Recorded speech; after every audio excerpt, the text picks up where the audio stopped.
So kayo mga pulis, kayong AFP, anong batas ang sinusunod ninyo mga kayo?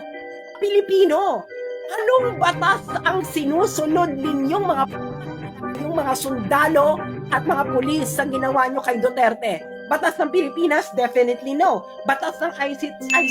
Definitely no. Dahil ayon mismo sa ICC, dapat ang inaresto ninyo ay dinala mismo sa harapan ng Competent Judicial Authority ng Pilipinas.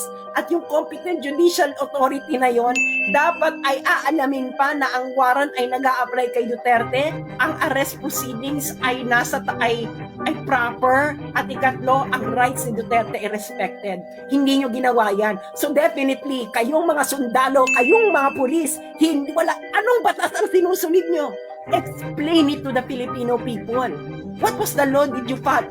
What was the law did you follow? Illegal. Everything that you did is illegal. You are not following the Constitution. You are not even following the ICC statute. So what are you following, kayong mga sundalo at mga pulis? Magising kayo!